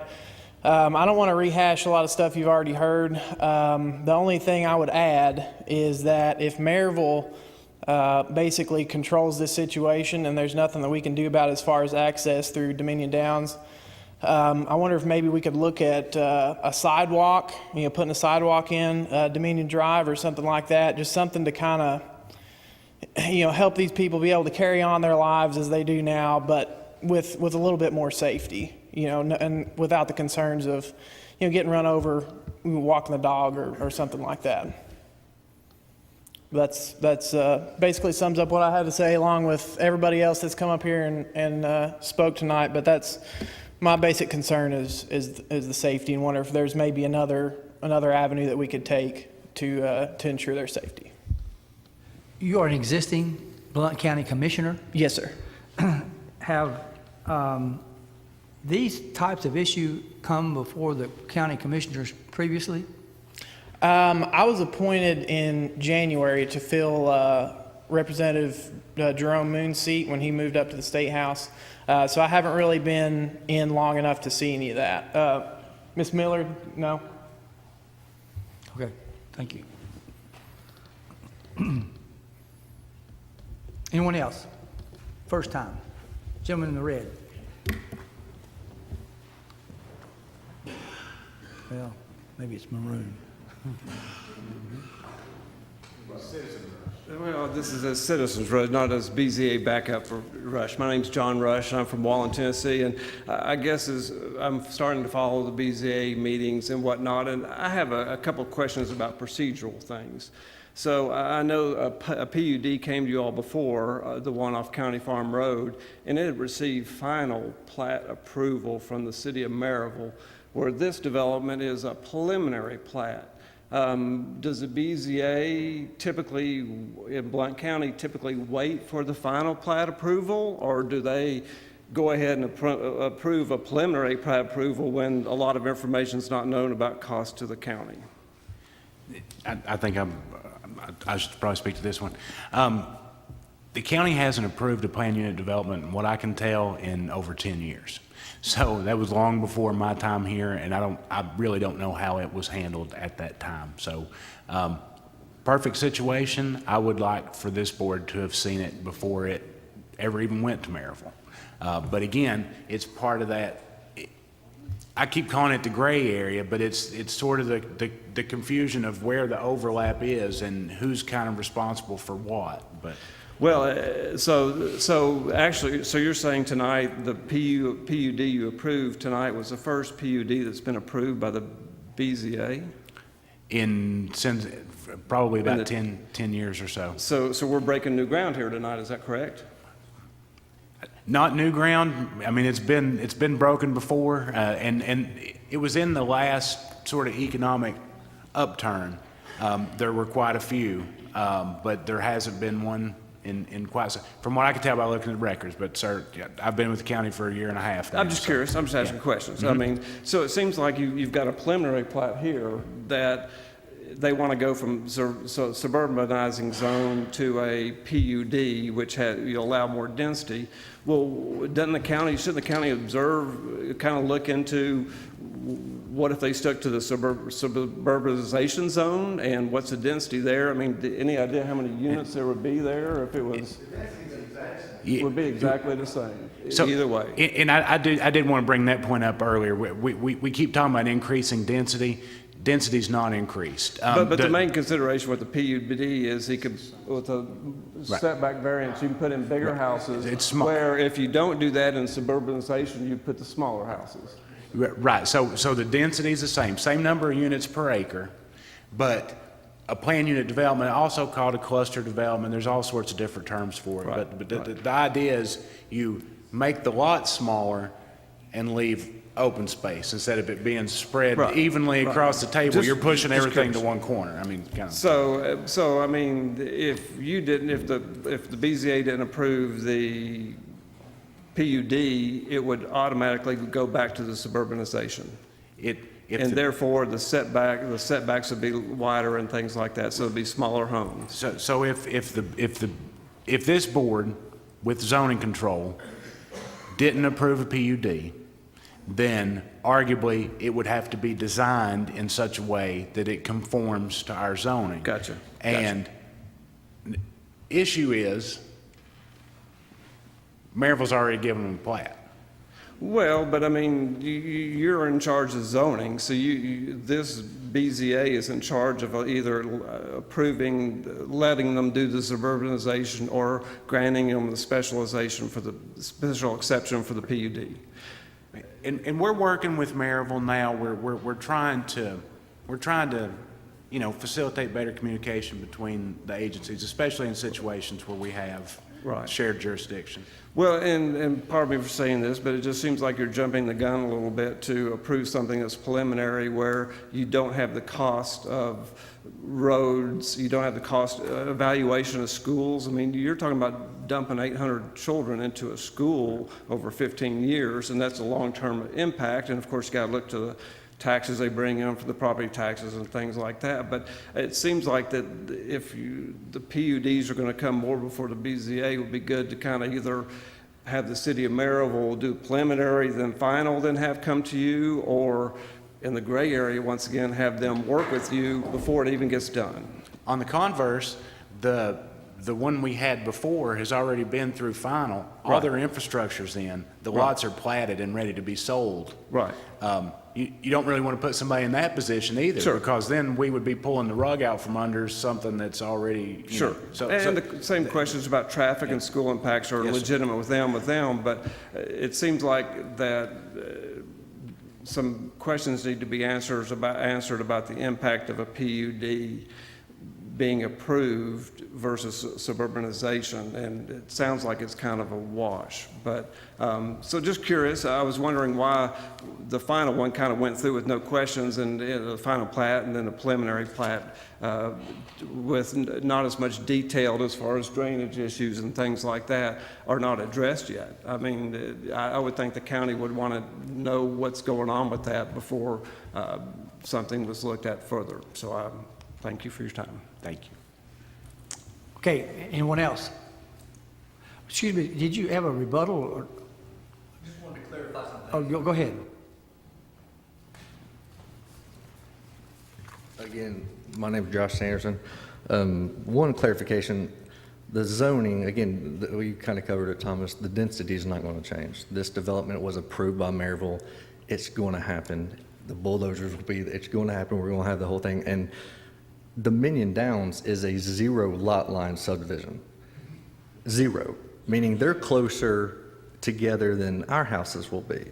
Meaning the original developer who stood in front of a board like this and begged approval, and I'm sure there was farmers and other people there saying, we don't want this, we won't want this, but now these 36 or 34 homeowners that live in their house in their community of Dominion Downs, where they didn't fight it, they live in 0, they have a 0 lot line. If y'all gave a 0 lot line like Dominion Downs, we could put more houses in there. So we'd be conforming to the same thing Dominion Downs is. Again, a 0 lot line. Okay. The lady in black, have you been up before? Yes. You haven't been up before, have you? Good evening, Commissioners. My name is Lee Fox England, and I do own property in Dominion Downs. And I would like to comment on what the gentleman just made, of the comment that he made about the zero lot line being our division on Dominion Drive being smaller. That's exactly why we're all here, because it is so small. That street is so small. And I don't want to repeat everything that's being mentioned here tonight, but again, we have 34 driveways with people backing out, you know, elderly people.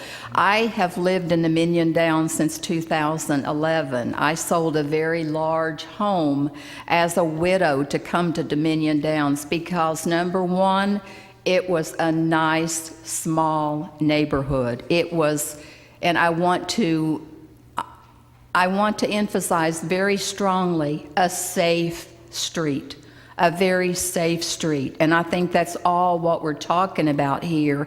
What we're concerned about is our safety. We know cars that come in and out. Our crime rate is extremely, extremely low. And I think that's a big factor here that we need to consider. And we all that reside in Dominion Downs on that street cannot understand why we have to open that peaceful street to a third entrance. So thank you. Thank you. Anyone else? Gentlemen, wait a minute, ma'am, you've been up twice. Gentleman here in the front. I forgot to sign in. Wait just a minute. You've been up here twice. I forgot to sign in. Okay, all right. Gentleman on the corner. Me? Yes. Okay. I didn't know whether y'all are aware of it or not, but there's another entrance into that subdivision where they're building farther Yep, down. there's two. It goes through Pollard Estates all the way up to Best Road. It's already designated. It's already a right of way there. And could you not use that? Those two give you two more entrances and not use the Dominion Downs. All right. Time out. There's two concrete drives into that place. He talking about a third one? There's one that's down here and it's in a later phase, actually. So But is that just not an access to this property? it goes into Pollard Estates and it's out. It goes all the way out? Or does it? Okay. So there's three. Hold on just a minute. Josh, are you putting in a third concrete access? City of Maryville is requiring us to have a stub to Pollard Valley Road if, and that's a big if, the lot owner, see, there's no public drive. There's a piece of property owned by an individual.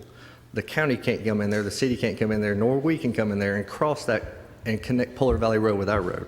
That guy has full control. Dominion Downs, they have a county road connecting to this property. Okay. You don't have access to this third road. We do not have access, but we will have to designate an area for when that homeowner or lot owner wants to tie into it, they will tie into it. Got it. Okay. Okay. Anyone else? We're going to call it a night. Gentleman right here.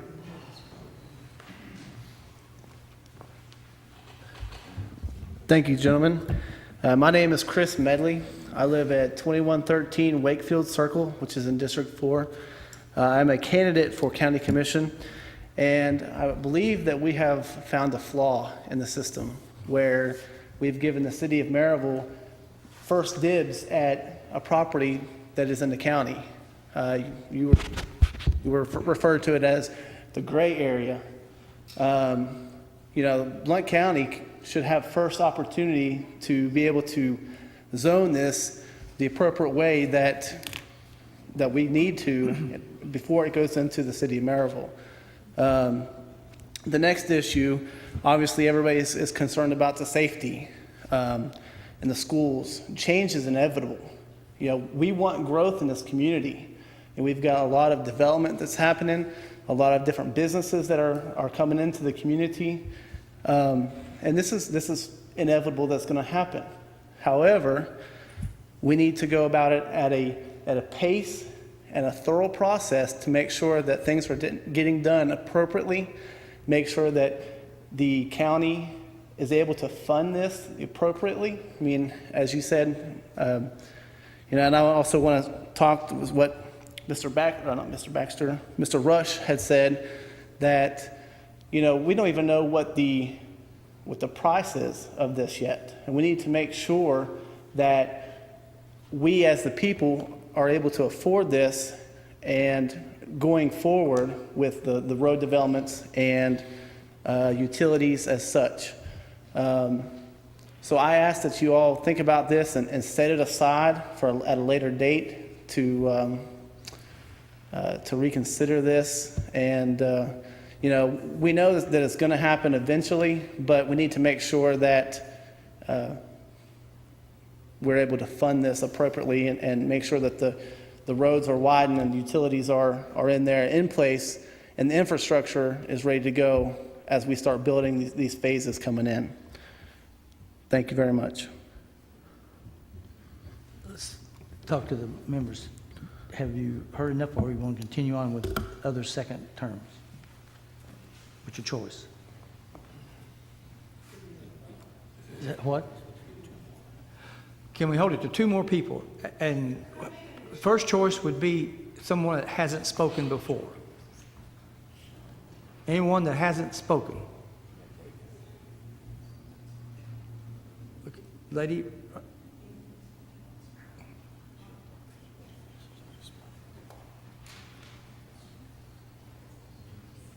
I just want to say that just because... Your name? Oh, sorry, Kathleen Skinner. Okay. Just because the Maryville Regional Planning Commission has approved this does not mean that Blount County has to pay for it. We do not have to sign off on it. Okay, thank you. It's as simple as that. All right, thank you. Okay. Okay.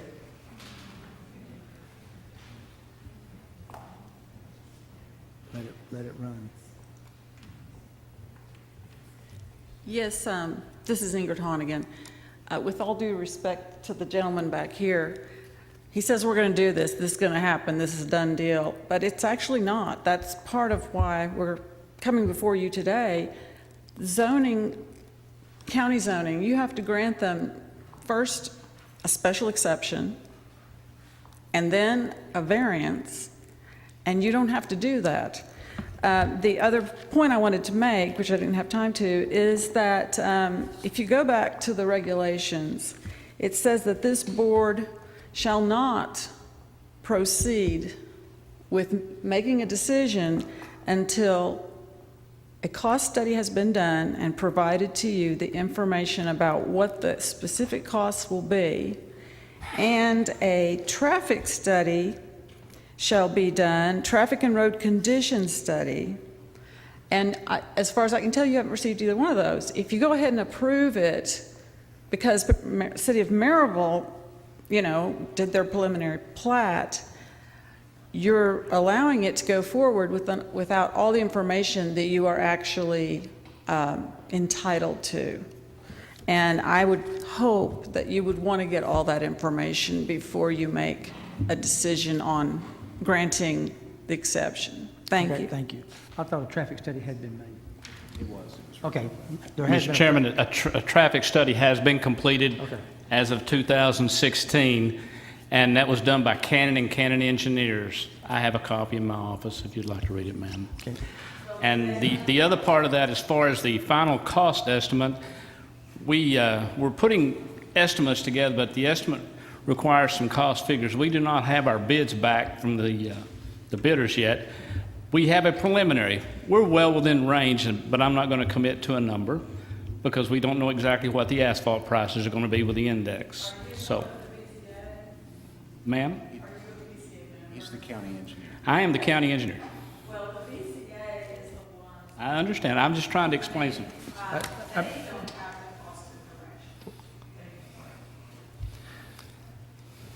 Okay, gentlemen. Discussion? Questions, comments? He brought up an interesting deal on the $120,000 house and $220,000 house, based on a 5-foot and 10-foot setback. What if we give a 5-foot setback and they decide to put mobile homes in there? Would that be okay? Once we approve this subdivision, we don't have no stipulation on what size houses or nothing. Could they come in and make a big mobile home park out of it? It could not be a mobile home park per se. However, our zoning regulations, it falls back to the suburbanizing district. The county has said in our zoning that a mobile home, a modular home, a stick-built house, whatever, all are viable housing options in the county. Okay. So in theory, a mobile home, individual, could be put on the lot without stipulations. Now, my guess is the restrictive covenants of the neighborhood would prohibit that, but I can't say for sure, and I think that's a question for the developer. Okay, see, on deals like this, some assume the best, some assume the worst. There's a middle part on it. Can we, in our deal, if we approve this, can we put a stipulation in there about restrictions on house size or a requirement to have over house size? That actually Or would they agree on that? That would be a question for legal. I think if they agreed to it, we may be okay. I don't know that you can mandate it because you start getting into equal housing issues and possibly discrimination on housing.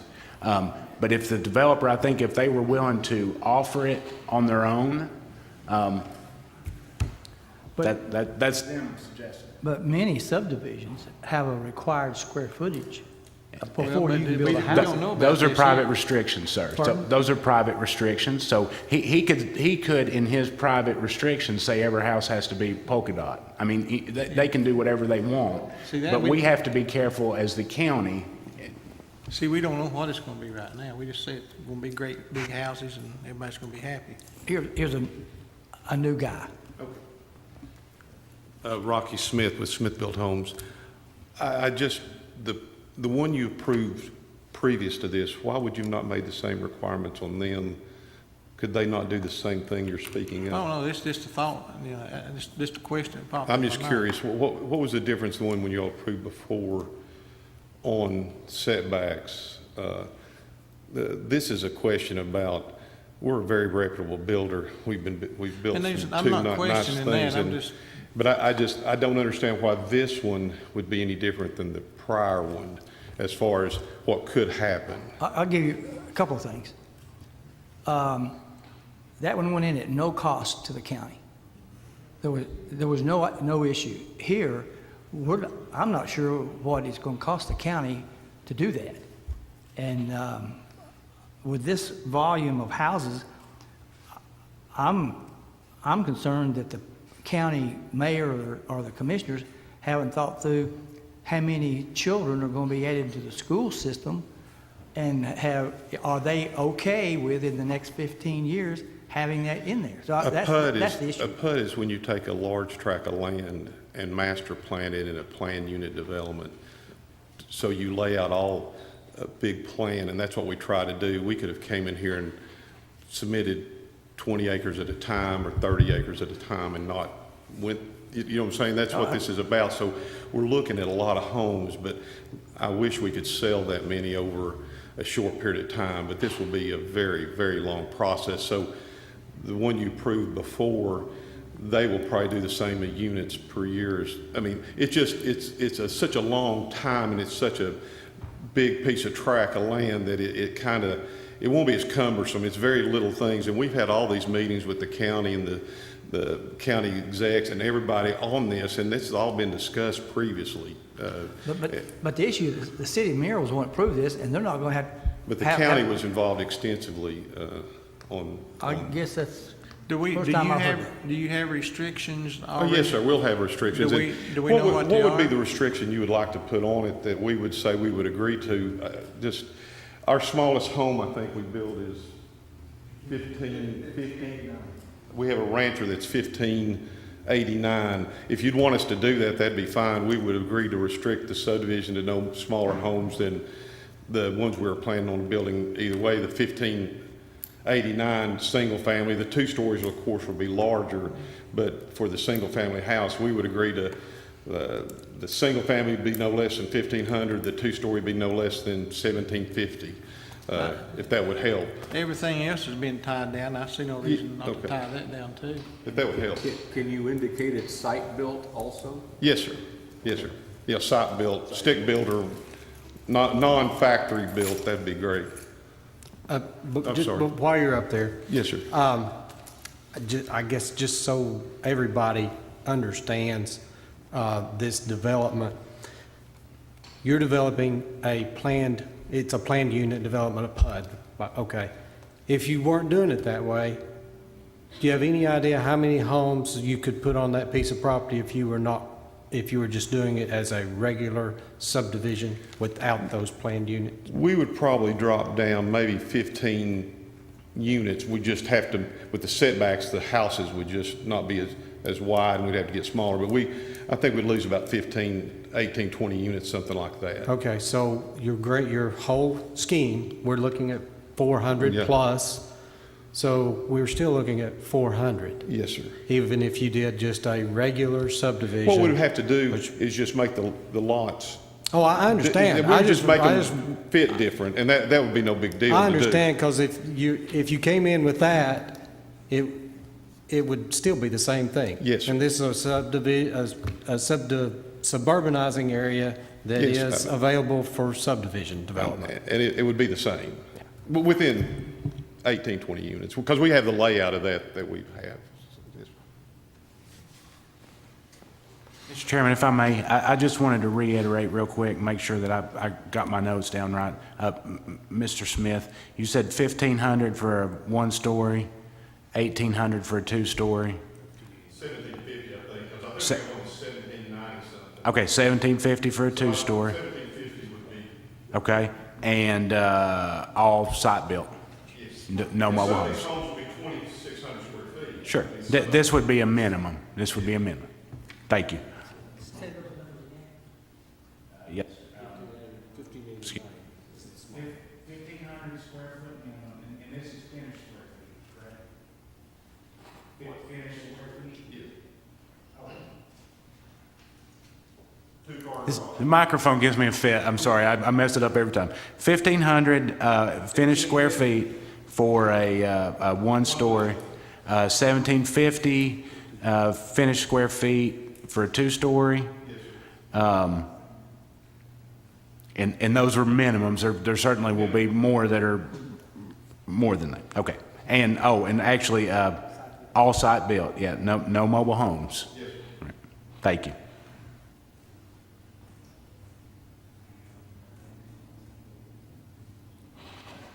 This is up here. Is there anyone in Blount County, from the mayor's office or administration, that can have input for this as far as what it can mean for schools and infrastructure?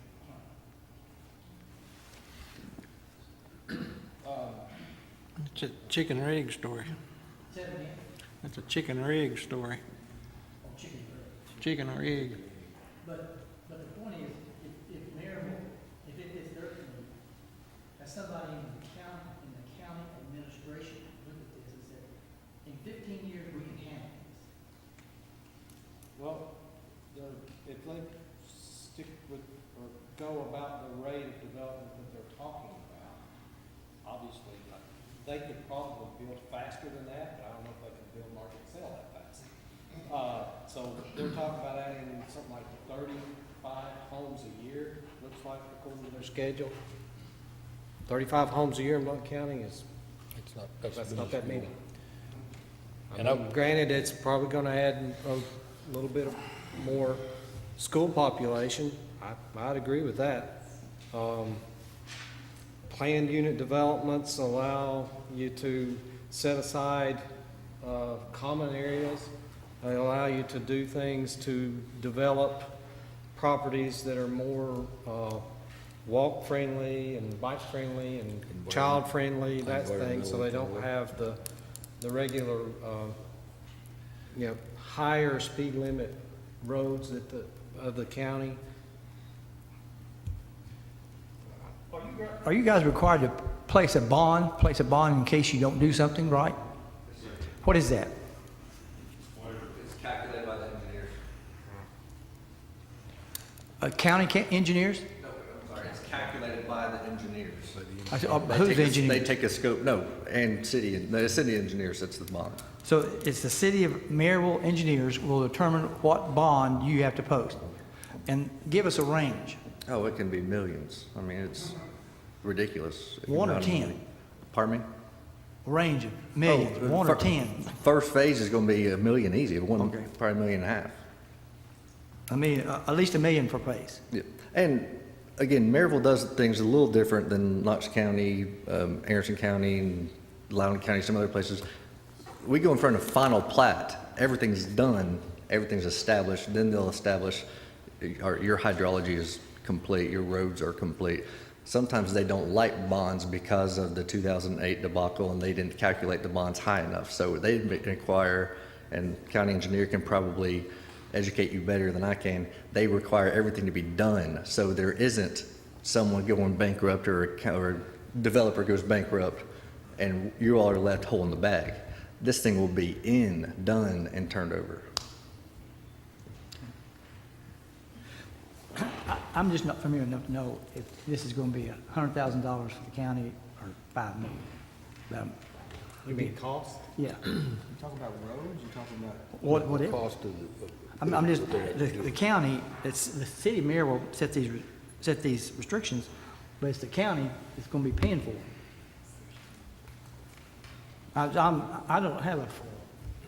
I'm concerned about approving something and then the county administration come back and said, what are you guys doing? You just obligated us for.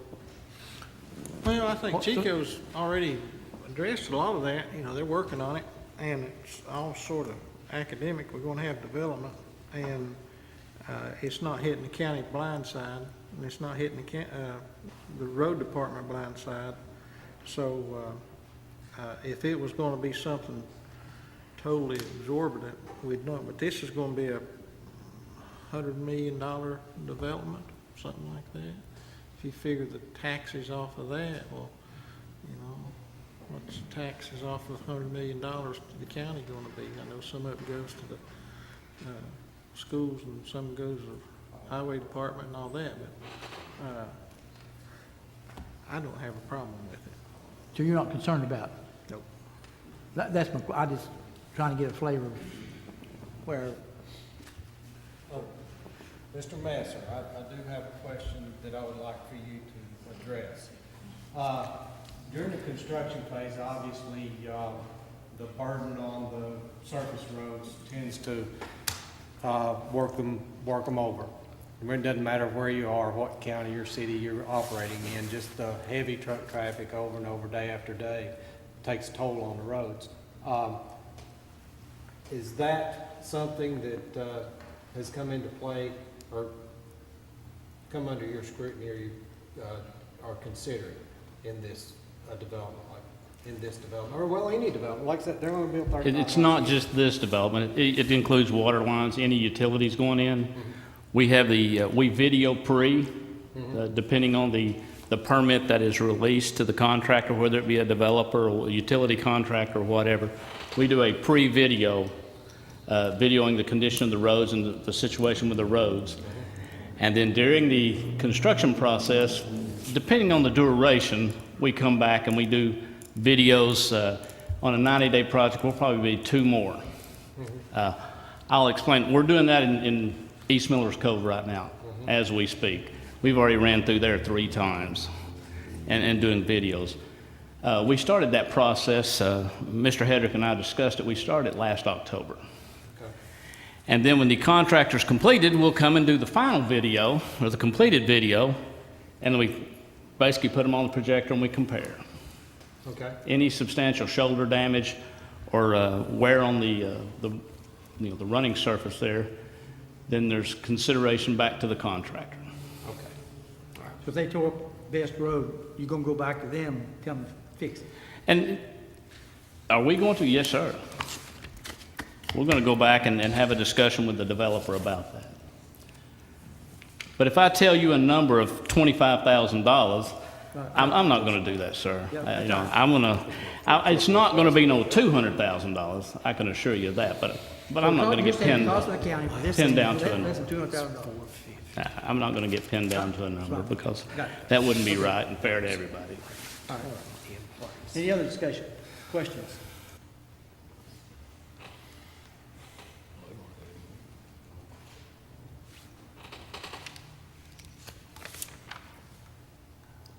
So what stipulations do we have right now? Going from here? Let me read in what would be the two conditions. Well, you had the one, and it was prior to the issuance of permits in phases 3, 5, or 7, shown in preliminary plat, the owners of parcels 60, 60, 17, 60, 18, 60, 19 shall successfully petition for inclusion of those parcels into the county's suburbanizing zoning district. Approval and amendment to the zoning map by the county commission shall satisfy this condition. That would be number one. Number two would be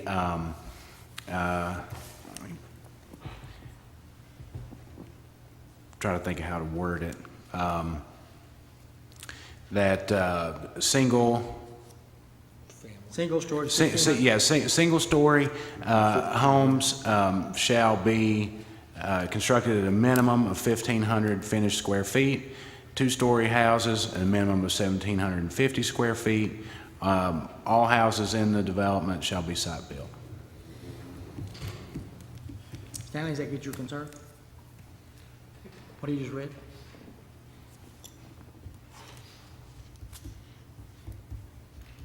I think he's got my concern if it's less than $200,000. You ready for a motion, Mr. Chairman? And you said, 15 years, it's gonna be houses. Yeah. Yes, I'm ready for a motion. Move to approve, based on staff's recommendations he just cited. Approving phases 1, 2, 4, 6, and 8.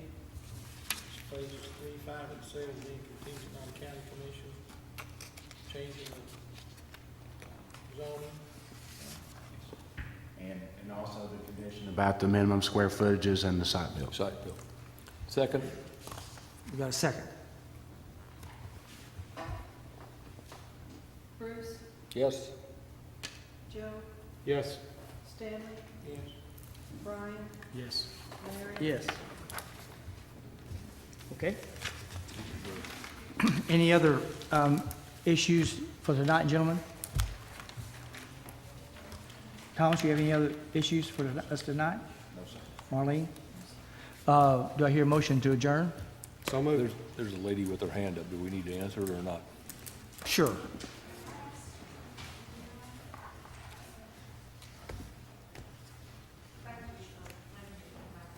Sure. The houses have been approved, okay? And we understand that. Could you at least let me go back and tell the rest of our community that that road is not going to be developed? The Smiths don't want to develop that road. Could you not at least have them, we can override them. We don't have that. We don't have that. Go ahead. Ma'am, this board wouldn't have the authority to, if that road was part of the original development, which is shown on the original plan for Dominion Downs to be a connection. And then Maryville's requiring it as part of their subdivision regulations, and it was part of that approval.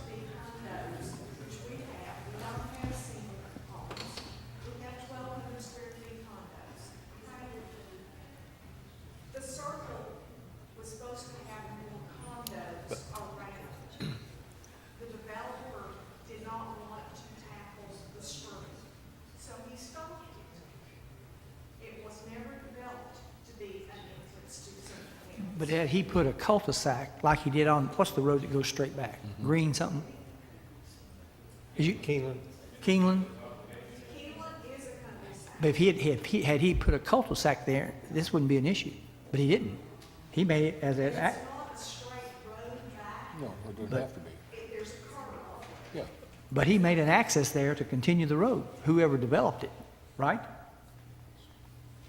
So Yeah, that's a- whoever, go ahead. Well, no, I live in a subdivision that has the same situation that you ran into. The developer did not build a road to a bunch of apartments, so therefore the apartments have to come through part of our subdivision. And there's not much we can do about it. And that's not an answer you want to hear, but again, if they don't want to build the road, that's something that you all can probably take up with Maryville. Ma'am, we don't have the authority to do what you're asking.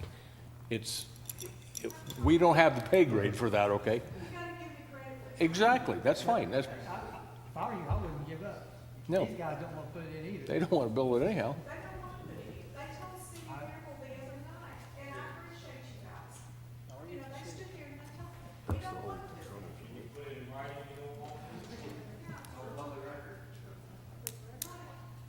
We'll talk them into not putting it into phase 10. There ain't no phase 10.